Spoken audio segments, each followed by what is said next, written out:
Hi, everyone. Welcome back to another feature episode. And today I am so excited to introduce to you Alejandra from Dali Suites. And she was the grand prize winner for our door prize at BNI Partners in Excellence Visitors Day 2025. And I was very fortunate to be able to deliver the feature presentation of the day. And my door prize was to whoever the winner was. They get to come and do an episode in the studio, and you won. Yes, I did. So thank you for being persistent and coming back and like, Andy, let's go do this, you know, and I know you've had a lot of travel going on recently, and I'm so excited you're here today. Thank you very much. I'm so excited to be here too. So you have been to a lot of places prior to coming in to record. What has been the funnest place you visited?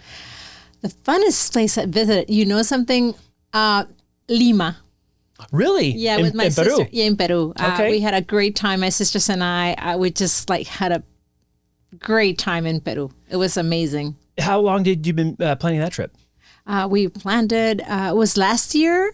And my sister gave it like to me for my 50th birthday. So it was going to be 2 years ago, actually. But that's one of the funnest places we've been. And the food is amazing. So was it her idea to go to Lima, or was this a place that had been on your checklist? No, my sister's. Well, how fun. What a good surprise that was, huh? Yeah, you know something? We tried to travel. We're a really small family. My mom and dad has passed away. So we only, my two sisters and my nephew. So we tried to travel together and do stuff together. It's really nice. That's really we get sweet. along really well. What are some of the other places that you've gone to together? We have Europe, Canada, well, two of my sisters traveled together to Japan. Like sometimes we travel together, and then like three of us, and then two of them, like two of us. Mix and match. Mix and match every time. Yeah, but we've been all over. It's been really fun. That's a lot of fun. Yeah. So before I get off the Lima topic, so you mentioned really quickly, you said the food. So what was so unique or different about the food there? You know something? The ceviche there, it's like you cannot get it here anywhere. Really? Yeah, it's amazing. So what's so different about it?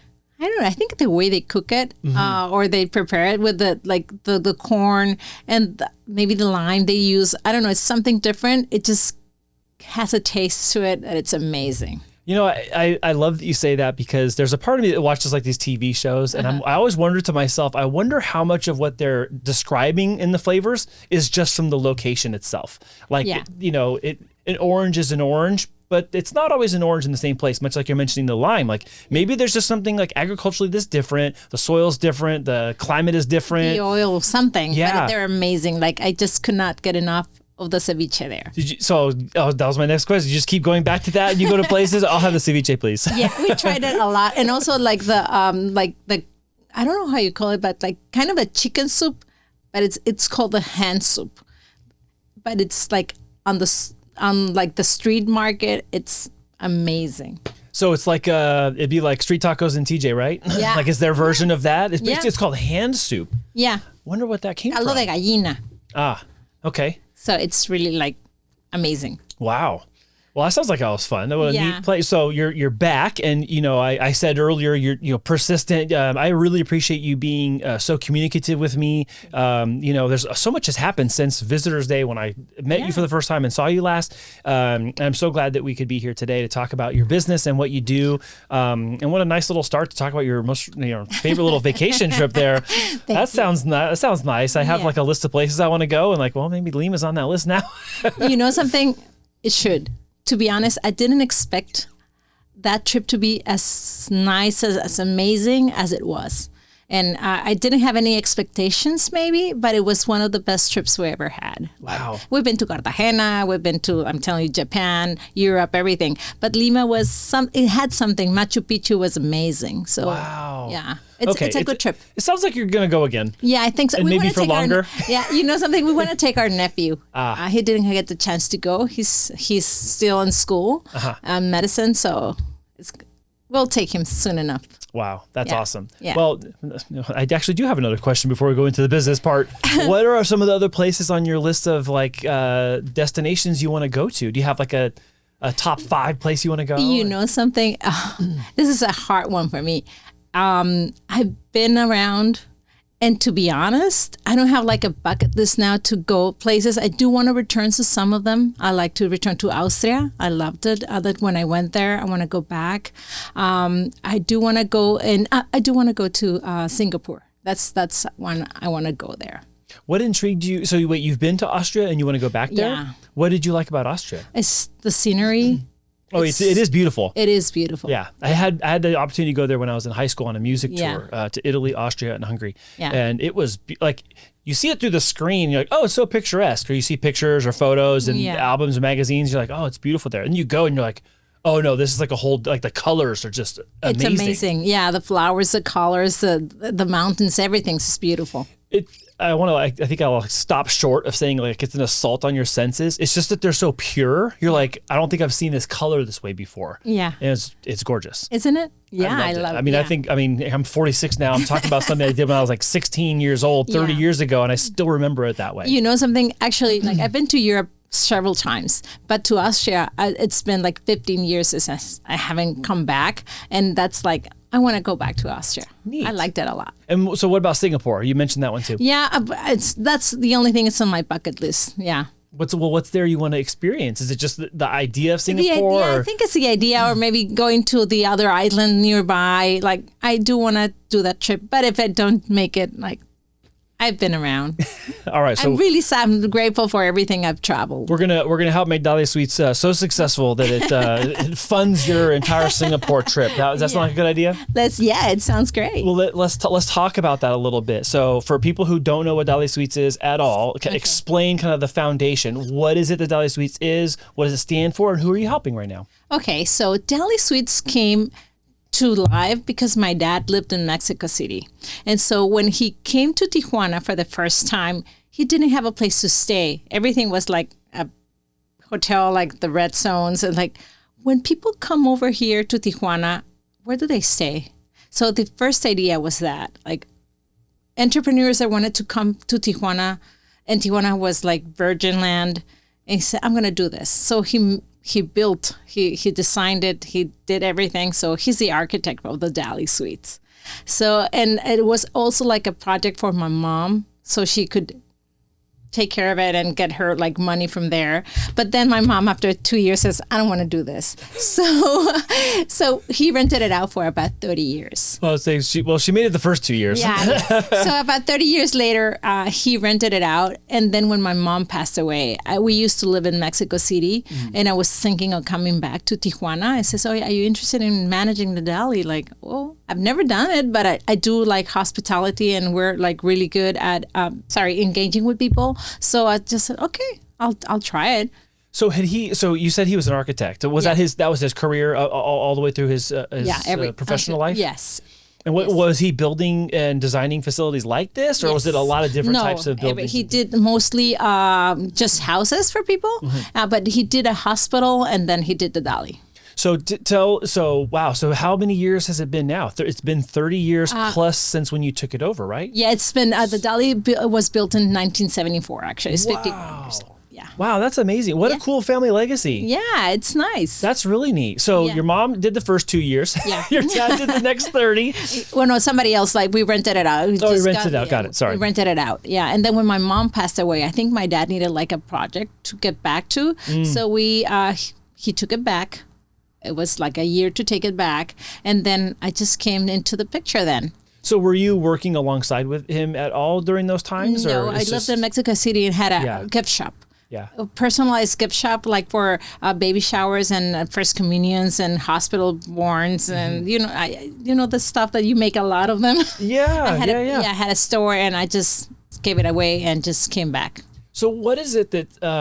Let's talk about Dali Suites real quick. About the actual facility itself. Yes. So how many people can you host at one time? Okay, it has 20 rooms, so we can host around 40 people, because it's like double occupancy, and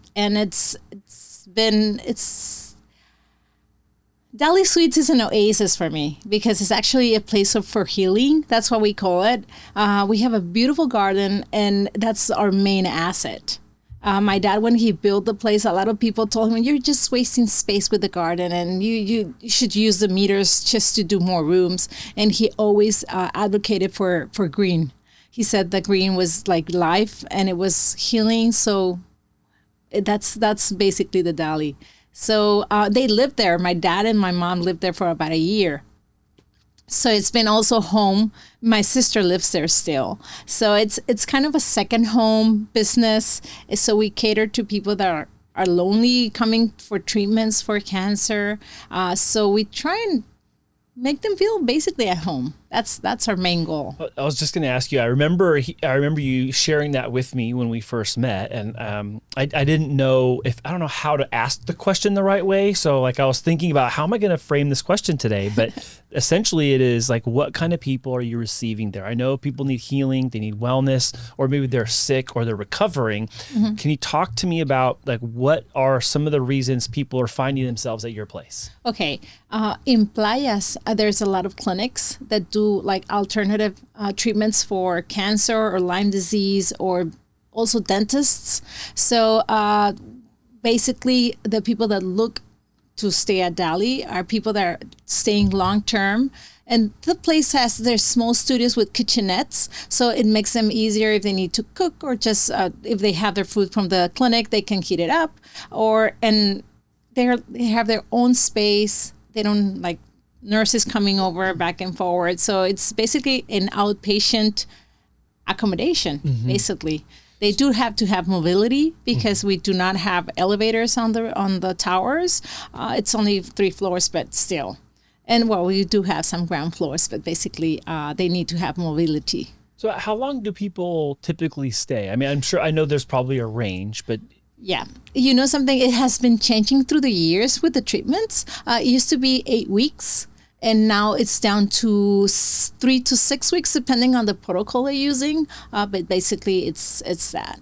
Wow. Yeah. Wow. So, first of all, I think I want to mention, I think it's really special that you've dedicated the place for that.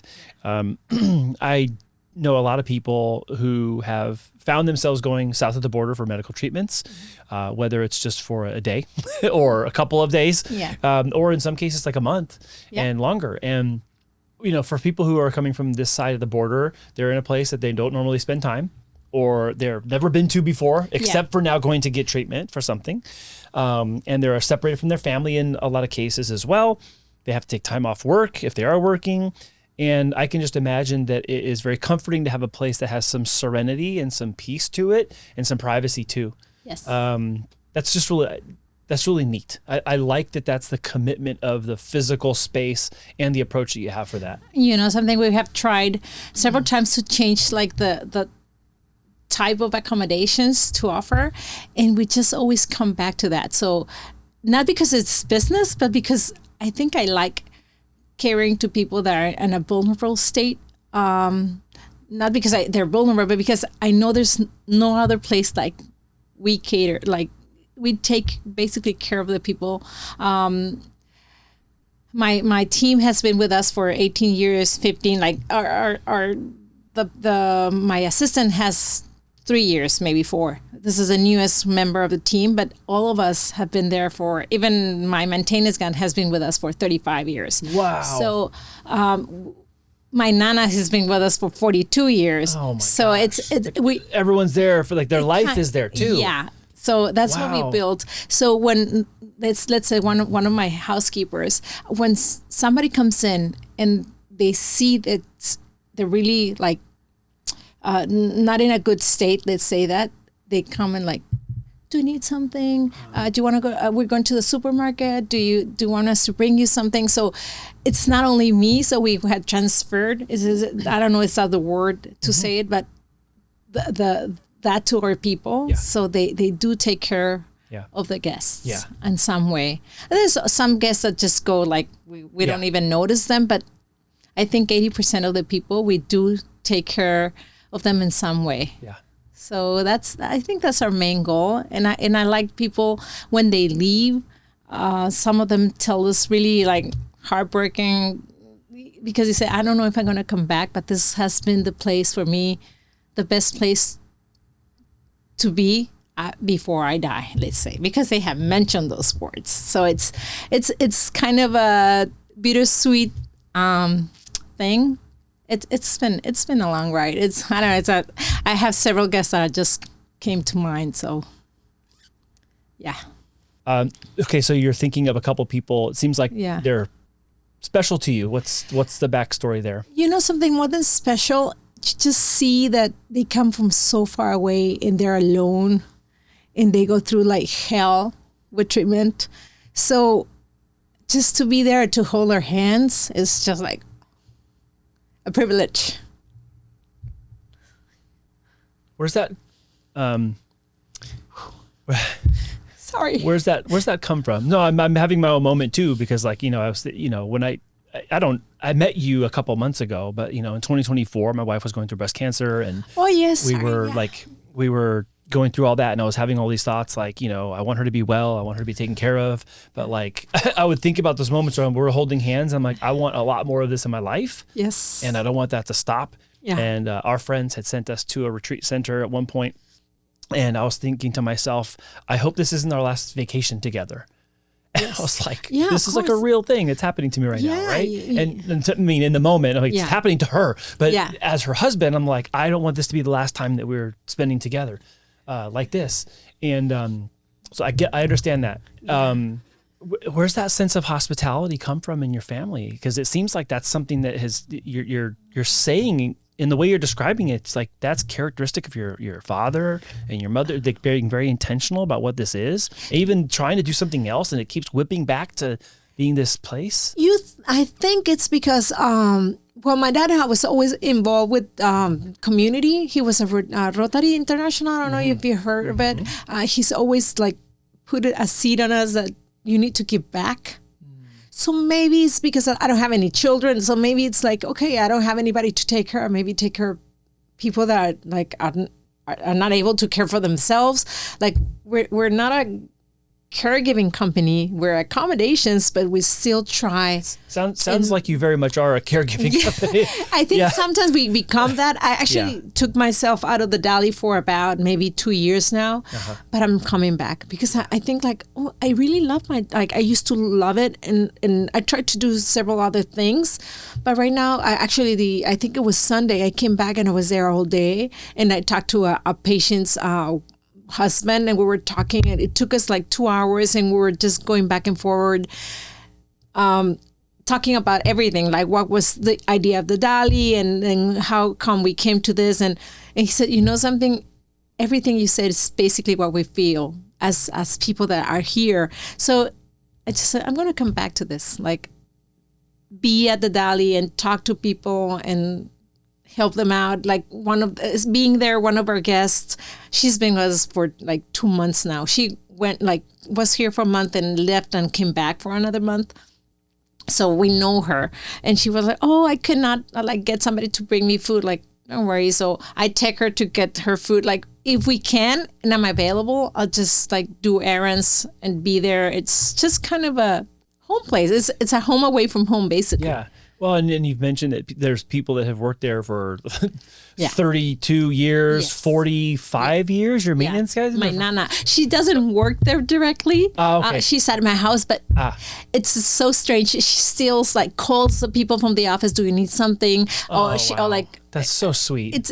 We're kind of a family. I know they say you not to treat your business as a family, but it just cannot. Yeah, but I'm listening to you talk about this, and I can't imagine it just being a business detached from what you're describing. Yeah, I don't see it working that way. Yeah, a lot of people do not get it, and even like I have tried to get some mentorship for my business so I can maybe grow it more. And every time they hear and see and go there and figure it out, no, this is kind of like so different. It's not a business, but it's a business, but it's a home, but it's not a home, but it's your sister's house, but it's not it's everything so, I don't know how you call it, but intertwined. Yeah. It's different. I just like it. It sounds very special. Yeah, it is. And you're doing important work for people that are in a position where they're probably feeling very vulnerable. Yeah. Well, you mentioned they're vulnerable. Yeah.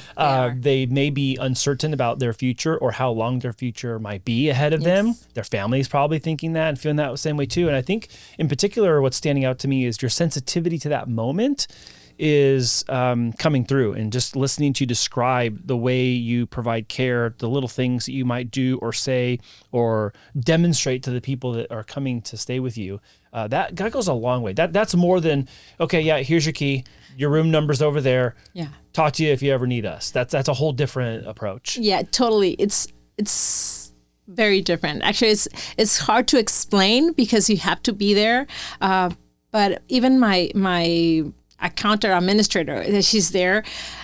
As soon as she got to work at the Dali, she was like doing things like, you don't have to do that. Like taking people over to the clinic or just running errands, or they needed like a baston, I don't know how to call it, baston, a cane, like go to the pharmacy and buy one. Like we don't have to do the things, but everybody does them. Wow. It's you have to be there to That's understand. Beautiful. Yeah, I love that, because it's like the human spirit kind of pouring out, like they're doing their job. Yeah. But they're doing their job, but they're actually doing like, okay, this is the job I'm supposed to do, but this is what I'm being called to do. Like this is what I'm supposed to do for this person outside of whatever the job is over here. Yeah. That's wonderful. Yeah. And I think I'm remembering the words of my dad. He always, my mom was sick for a long time. Well, not a long time, but yes, she had a lupus, and then she ended up with pulmonary fibrosis. So she was sick. So my dad's, he always thought if we needed to travel somewhere to treat your mom, the only thing I would look for is a place that caters, like we do cater to people. Like you're alone in a foreign country where you have heard terrible things about, because that's what all people hear from Mexico, like it's terrible and violence, and then so they coming scared, vulnerable, sick. And when they end up at the Dali, like they go with a different, it's also changing a little bit of the image of what we can offer. Wow. As people. Yeah, that's like such a big purpose beyond the provision of the business. Yeah.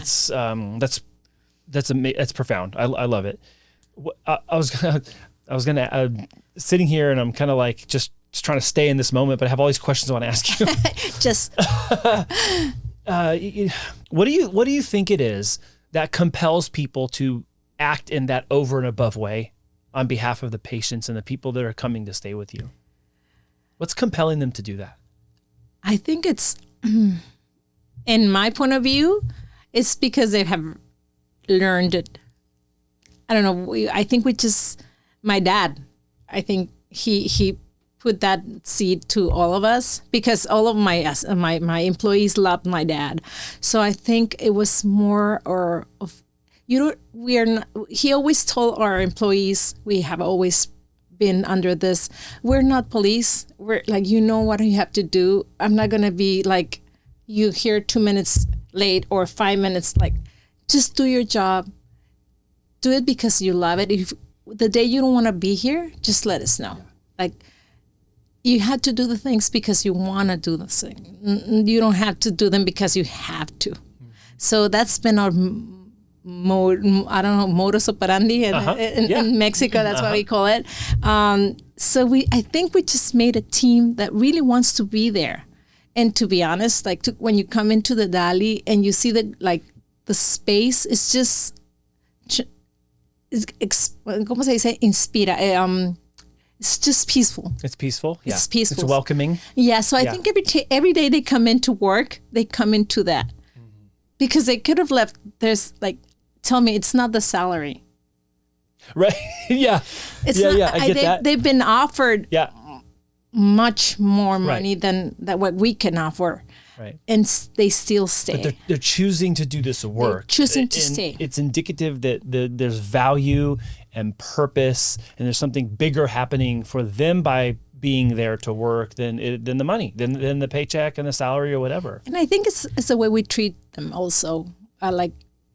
They're our employees, but they're not our employees. I don't know how to explain it. Yeah, I get it. I mean, we don't do the same service, obviously, as you do, but we are a family business here. We have multiple businesses under the same roof, and there's multiple generations now that work at our companies. Yeah. And it's like, we are family and we have a business, but it's different than that. Like I'm doing this with you right now. And this is like super intentional and purposeful and very valuable because I love that you're being so candid about the stories and how important they are to you. Yeah. So that then translates into like, well, we have to leave time for this too, as a video agency and as a podcast host. Like leaving time and space for these things is critically important to continue giving a message of hope and not just information. Yeah. Information is fine.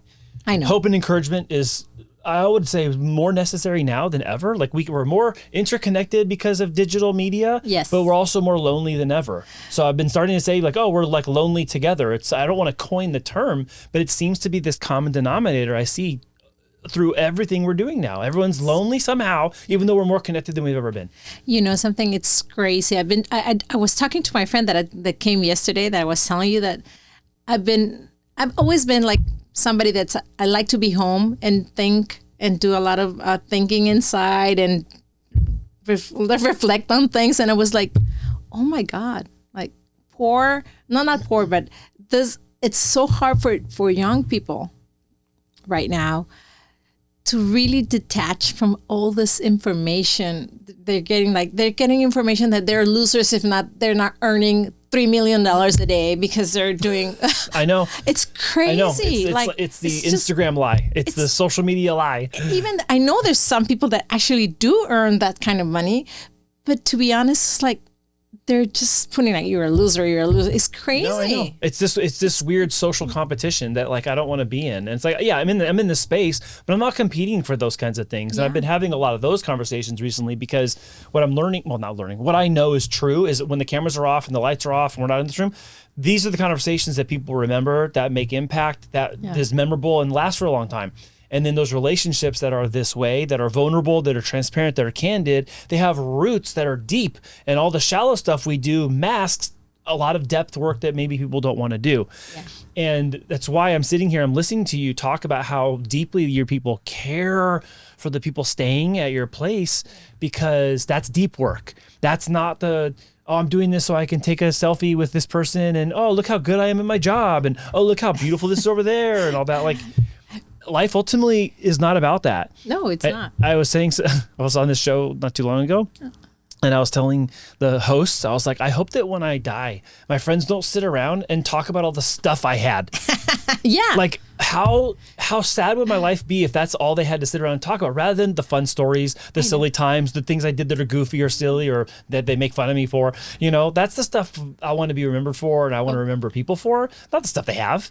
You know something, I was talking to my friend. There was a really nice talk yesterday with my friend. I don't know if it was because I was coming and I just heard a lot of what she was saying, but she was telling me that there was a Harvard study that mentioned that even it doesn't matter the social class that you're in. If you really had good relationships, that was the main thing for being happy.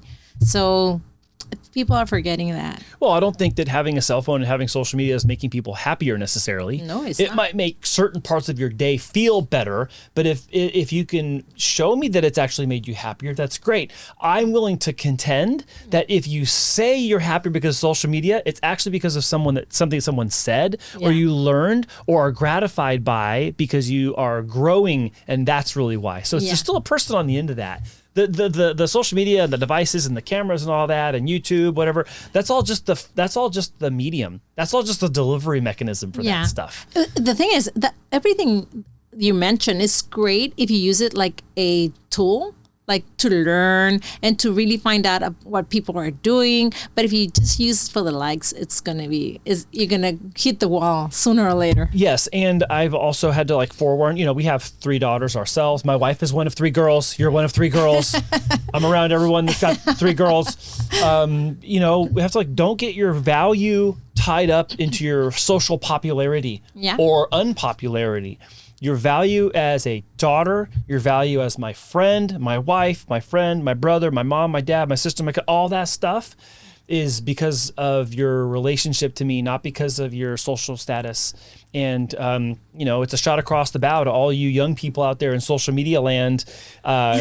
Who you are in social media cannot define your value and your importance in life. Totally. So take that with a heavy dose of grain of salt. Yeah. Heavy grain of salt. Actually, right now that you mentioned, we actually don't even like our social media. We don't even take care of it. Right now, I'm going to change that a little bit, but I'm always like running to the wall. Like, what am I going to say?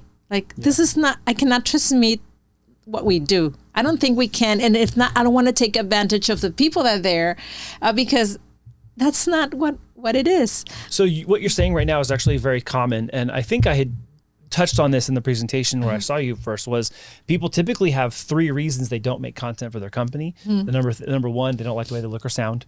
But they go out in public all day long and see, like, okay. Number 2, they don't know what to talk about. Yeah. But they've been in business for 30 years, 40 years. They're like, well, how do you been in business that long and you don't know what to talk about? Or number 3, they don't have a system to follow. Yeah. And so we've kind of solved all those issues with people or helped them across the line with those issues. But specifically on the what to talk about part, it's really talking to the people who are hoping to find you, not about the patient. The patient story is the patient story. Okay. But the person seeing Dali Suites might be the son or daughter of the person that needs to come and stay with you, or the spouse of the person that's coming to get treatment, and they need a place to retreat to when they're not getting treatment, and talking to them and saying, hey, we know what you're going through. For the last 30 years, we've helped people in your situation as a spouse caring for someone going through a chronic illness by having a place to have rest and peace and tranquility while you're also over here visiting the clinic. So you're illustrating how to help. And I think that's a beautiful way to honor and respect what you can do without being over promotional of it. Yeah. So maybe there's something there that will help. Thank you. I think I've never seen it that way. You see, this is great. Well, how many times put ourselves in those people's shoes? How many times do I look at my phone and I'm looking for an answer for something, or I'm looking up how to, or where do I go for, right? So I'm on the searching side of the solution and you're on the solution side of the person searching. So if we just switched our seat really quick and saw life through that lens, you know probably why all those guests are there. What brought you to Dali Suites? Oh, I'm having treatment over here. Okay, cool. So all of you who are having treatment or in this area, we're here as a welcoming place for you to come and stay. Yeah. So it's all that kind of just reversing of our perspective that can help draw all that out. Yeah, that's great. Then we do have a lot of returning patients. Think like they come for treatment after the first treatment, and they keep coming, but then just stop coming. That's gotta be. I don't want to say what I think it is. I'm going to ask the question this way. Is that encouraging and discouraging at the same time? Yes. Yes. And we do have like a lot. We have a lot of guests that do come back, but they'll stop coming. And then you get attached to them because they come like for 3 or 4 years. And then it's just like they come for 1 week every 6 months, or sometimes they come for every 2 days every year, but then they stop and it just get like, oh my God, they're not coming back. Not too long ago, my sister shared something with me about something she had seen on social media. And it was someone talking about how they stopped looking at how many years left they had with their parents, and they thought about how many times they had left with their parents. Yeah. And you might think, oh, I have 10 years left with my mother and father. But if I see them for Christmas and summer, I only have 20 times left with them. So how am I going to spend my time during this coming winter or the next summer? Because there's 2 of those next 20 I have left, and now I only have 18. Yeah. Now, I'm hypothetical. I don't know if they're going to live for 10 years or 20 more, but that approach completely shifted. Well, I hear that in your story now. Oh yeah, you see them for 3 or 4 years. Maybe it's a month here, a couple months there, and then all of a sudden, they stop showing up. Well, and something, another thing that I talk to my guests, because sometimes we have conversations, they have cancer, let's say most of them, and they come with the big cloud here, the gray cloud that I have cancer. But in life, I had one of my best friends lost her son to a massive heart attack at 26. He went to work, he didn't come back. So I always tell them that story. I can just walk here outside and somebody can just run me over. So don't bring that cloud. You have cancer right now, but it doesn't defy how long are you going to be here. Just make the best of your days while you're here, because you never know. So before we came into the studio room, out there in the little lobby area, my cousin Tanya ran past you real quick. Her son Christian died one day before his 19th birthday of an enlarged heart. Yeah. And it was undiagnosed, and he passed away in the room. He had come back home from college to celebrate his birthday weekend, and he died in his bedroom in their house in 2014.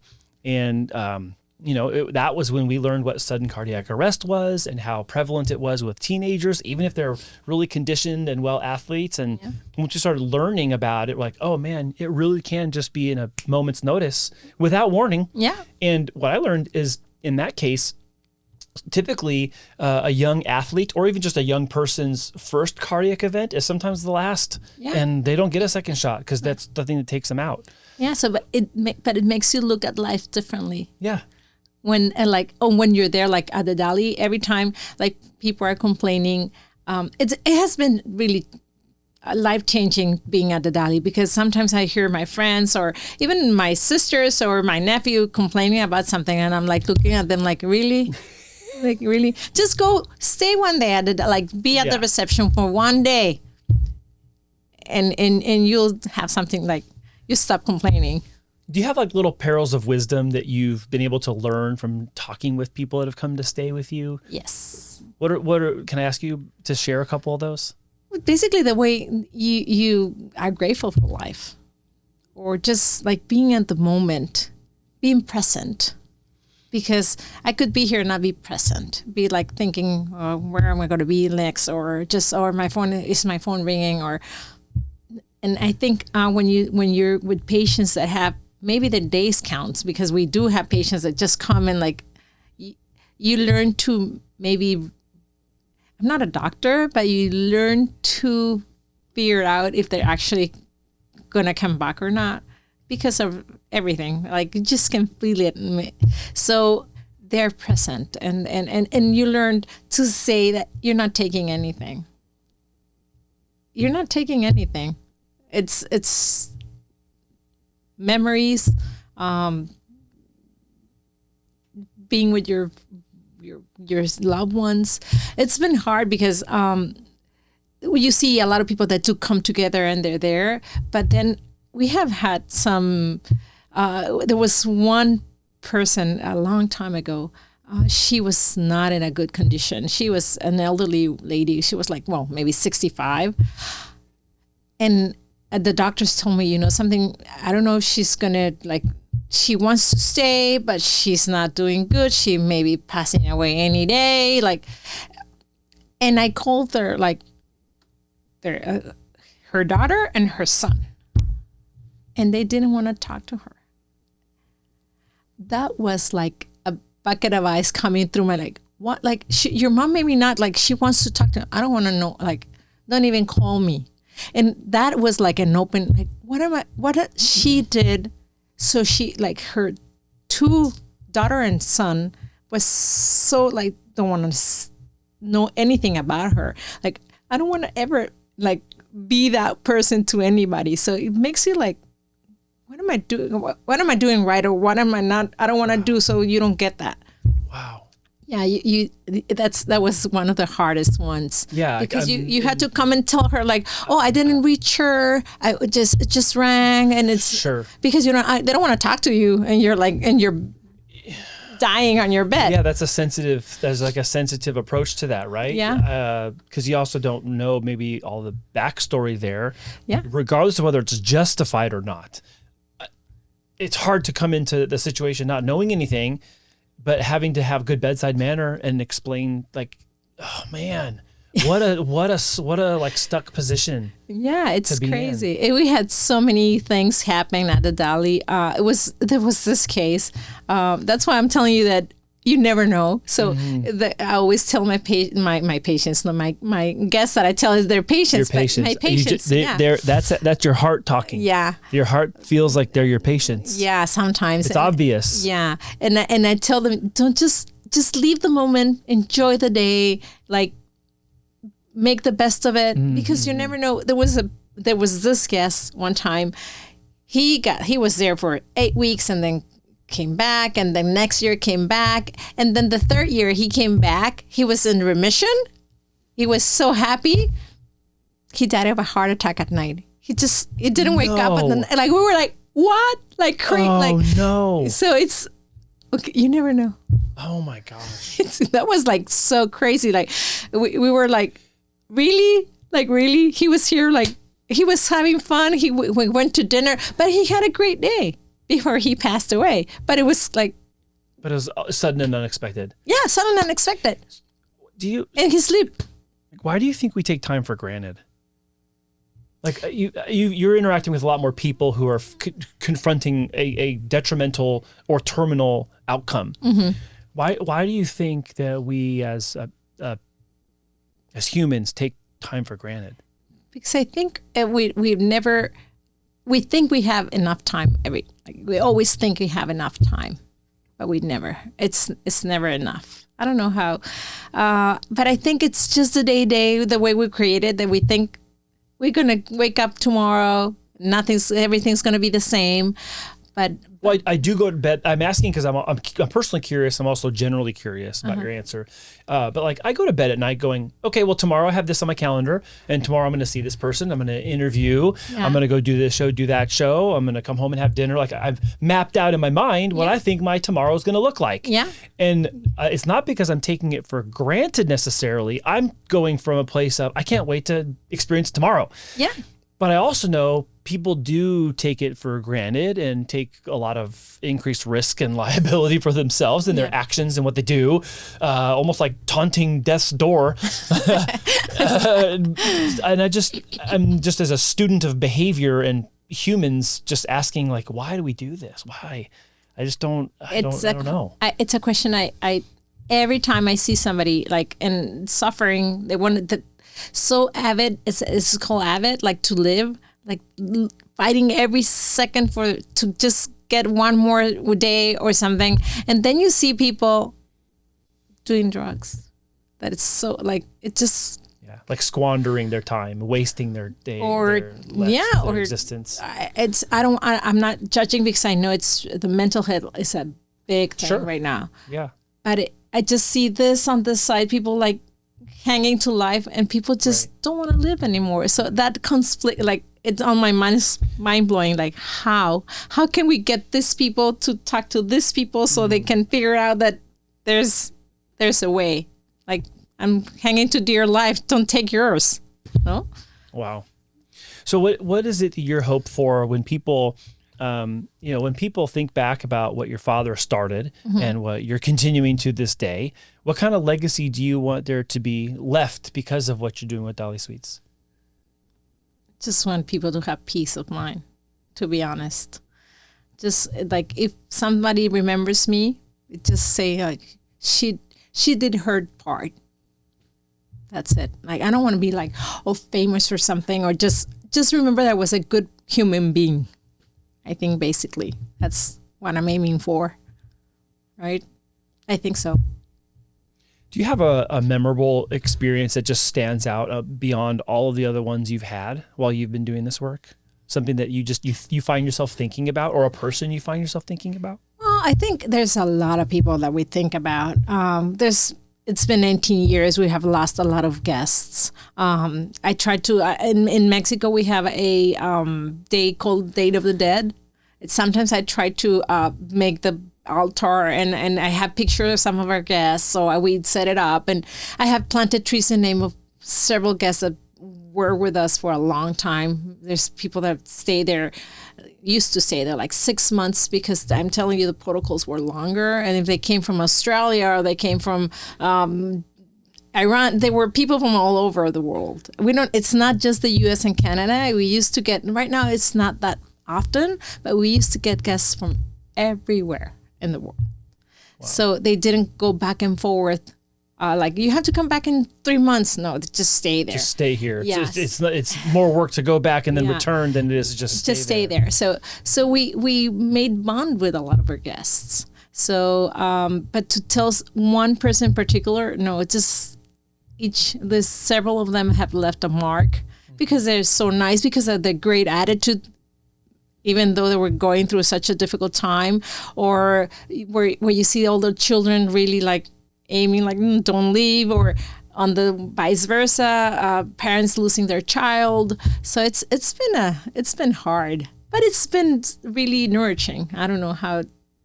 It's rewarding. It's rewarding. Yeah. It's rewarding. I can tell you're gratified that you get a lot out of the work that you do. Yeah, I think it's nice to know that we are a place where they can actually feel pampered, or like just like contained maybe, because we're not like, I know here in the States it's difficult, but sometimes you see somebody, because we find out because of the clinics, something, the guest on number, just like the wife or the patient on number 5 has passed away. She may be coming to the hotel. She's not in a good, so they come in, and if we have like been talking to them, like, do you need a hug? Yes. So we hug them. They can cry. They can, like, if you need anything, you need to stay longer. Like if your checkout, it's at 11, but if you just need to stay, like if it's in those conditions, we don't charge anything. Like if it's just because you want to stay late, no. But if we know they're going through a tough time, and just stay, don't worry about it. Take your time. So we try and balance everything. Wow. That's so special. What would you like to tell your employees? So I know they're going to be able to have a chance to watch this. What do you want to tell to all your teammates? You've been bragging on them today. Talk to them for a minute. Tell them what you want to say about their work that they're doing on behalf of your family's company.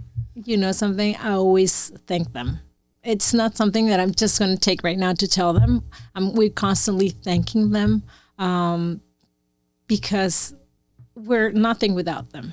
Actually, one of my conversations the other day with one of my friends was, I was really worried. One of our employees, he doesn't speak English or anything, but he's been with us for 28 years, I think it is. He's now 60. He's a gardener. He's gardening for my house, for my Dali, for my sister's house. But he lives at the property. And it's right now I'm trying to figure it out what's going to happen when he stops working, because he doesn't have a place to stay, and he doesn't like have anything, and his salary doesn't like and people tell me, why do you care? Like, what? Just like he's been at my service for my family service for 28 years. Like, if I have to build a room in my house, like, I just cannot conceive somebody will just like kick him out of the place and just figure it out. So they know we do care for them. So we're trying to establish how we're going to retire them sooner or later, because he's going to be tired soon enough. Yeah. He's not going to be able to walk up the ladder and be at the palm tree in 5 years. Mm-hmm. So I'm thinking ahead, and I'm always like, I know you told me to tell them, but we're always grateful, and we always thank them for their service. Yeah. And every time I'm in a trip, or in a dinner with my friends, and I'm always on my back head thinking, because of them, I'm able to be here. Mm. So I'm always really grateful, and let them know that we are a team, actually. That's awesome. Yeah. That's so good. So talk to me about, what you think the future of Dali Suites is. Is there something you have on the horizon for your either physical place or the business as a whole, or the type of service you provide? Is there something coming up next that you're working on? Something, we have a small space on the back of the Dali that we're still figuring out what to do with it. I'm thinking maybe planting like fruit trees, or it's called an orchid, right? Like, not an orchid. An orchid? It's an orchid plant?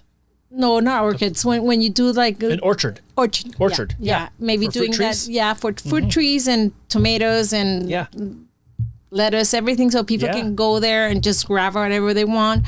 That's one option. The other one is maybe doing like a space where they do wellness, maybe like sound healing or something just to complement what they're doing at the clinic. We're still figuring it out. Not sure. We were trying to. That's what I'm telling you. There was a time where we thought maybe changing the clientele. Let's say that, but every time we try and we start doing like the marketing for that, I was like, no, I don't think so. Like, so we come back to this. So right now we're trying to figure out where we're going. So we're going to still cater to the medical tourism, that I think it's our main thing and we know how to do it. And we're also trying to cater to people that want to cross border, like can do cross border work, like be there instead of living in a garage for $3,000. They can live in a space where it's really nice, beautiful garden for the half of the price. So if you don't have a place that you don't have to be in the States every day from 9 to 5, I think the Dali would be a great option for them. So that's our main goal, growing on that direction. And I think I'm going to keep doing because I love it. I just think we need places where people are not just thinking about the dollar bills. I don't know if it makes sense in any sense. No, it totally does. A lot of people just tell me like, "Oh, you're crazy." Like, it's something? It's the intersection where like business and purpose can they can meet. Yeah. And where there's a cost to run a business or a location, and there's the value of the location providing to the clientele. Yeah. And where those things can intersect with a heart set that you've described, with a vision that you've shared, and carry that out, then even in people's most vulnerable stage of life, they can probably very easily feel comforted in spending the money to have the type of care and attentiveness that you've described. And I think those are just very rewarding businesses. The work is hard. Yeah. I don't think it's easy. And I don't mean just the labor, not the physical work. Yeah, when there's an emotional element that's attached to that, there's weight that comes along with that too. Yeah. And I think it takes special people to do that day in and day out for year after year, decade after decade. Yeah, it's going to be 2 decades now. Yeah. Right. And I think that takes very special people that see also beyond the paycheck, like you've described, and see what they're doing that's just laced with purpose and value. And I'm so honored to have listened to you today. But I want to ask you, is there anything that we didn't talk about that you still want a question I didn't ask that you want to say something about, or another topic regarding all this that you want to touch on? Well, the Dali also is like for people that want to go there for a weekend. We do also offer that service. We have the daily rate, the nightly rate, the weekly rate, everything. And we are trying to also cater to people that just want to like disconnect for a couple of days because of our nice garden and like our space, just to come and feel it. And I think it's a good option, even for people from Tijuana. We're trying to aim, like, you want to disconnect, just come here and don't use your phone. Just enjoy seeing the hummingbirds and the flowers and everything. So the garden is not that large, but it's really nice. Well, it certainly doesn't have to be massive in order to be enjoyed or enjoyable. So it's just cool that you have a garden. And I think, again, most of like, what am I trying to say? Like city culture is without gardens and without a lot of like plant life. But even in our own yard, the little space we have in our current yard, my wife has built an amazing garden with over 20 different types of plants and vegetables and fruits. And we sit out there constantly, and it's peaceful. We've got butterflies and hummingbirds, and we have all sorts of like stuff happening there, and we enjoyed the fruitfulness of that effort. Literally, we enjoy it, the fruit and the vegetables. It's amazing. And just to be sitting, sometimes when you take the time just to sit and enjoy a moment to embrace nature, it's amazing. And escape the busyness and the chaos and all that. So that's wonderful, though, that people can come to your place too. They're not dealing with a medical situation, but they can just come and find rest and reprieve and restore a little bit. And we're pet friendly. Well, pet friendly. Dog friendly. Dog, not pets. No pet giraffes. No pet snakes and alligators. No, something we did cater once to cats and everything, but it's just one of my housekeepers is allergic, and we even take them for like, I could tell her, you know something, and that's your problem. But no, she's allergic. We had enough issues with the cats, so we just, sorry, doc, only dog persons. Wow. This is so wonderful. I would like to put the contact information in the description box below. So is that okay? We put your website there, any social media you do have. If people want to reach out to you, what is the best way for them to reach you and your business? It's really easy. Anywhere you contact us, it'll be directly to me. It's just like my email, I'll read it. The WhatsApp, I'll take it. The phone, I'll answer. So it's everywhere. It'd just be me. When I'm traveling, maybe my assistant, but yeah, basically me. Well, we'll put all that in the description box below. And if you are watching this episode and you have someone in your life that needs to just retreat for a couple of days on a weekend or a weekday, or you have someone facing a medical situation in their life where they need to have rest and a welcoming, peaceful place, please consider the Dali Suites. Alejandra, this has been so rewarding for me to have you here today. I'm sorry, I got emotional. I don't know. I never. No, don't apologize. So the second time I cried already today. There's like a theme happening in life right now with a lot of this kind of stuff coming back full circle. Again, even in the digital space, I think the like real human component that has been missing from video and marketing and all that is coming back, and sterile, fake marketing is really finding its way out the door. So I'm so grateful that you could come today and that you were vulnerable. Thank you for that. Thank you. Yeah. Thank you for having me and for the gift. Because this was a gift for me from the BNI, so it's crazy. This is my pleasure. So from my whole family to you and to your family at the Dali Suites, including your father and your mother, your sisters, all your employees, thank you for the work you're doing. It is our pleasure and our honor to do this with you and then provide this for you to use however you need to for your business. So thank you so much. And once again, congratulations on winning the door prize. And thank you so much. I know I was nervous and everything, but thank you so much. You were nervous, were you? No, you're a pro. I pushed the mic several times. That's okay. Don't. Okay. The thing's been hit so many times. Well, thank you all for tuning in. If you would like to reach Alejandra or Dali Suites, you can see the contact information in the description box below. And thank you so much for helping them continue to provide quality care and help the people that need it. And also, please comment below or send this to somebody that you know needs to be on the receiving end of the service that they provide. Thank you so much for watching, and we'll see you again in another episode soon. Thank you.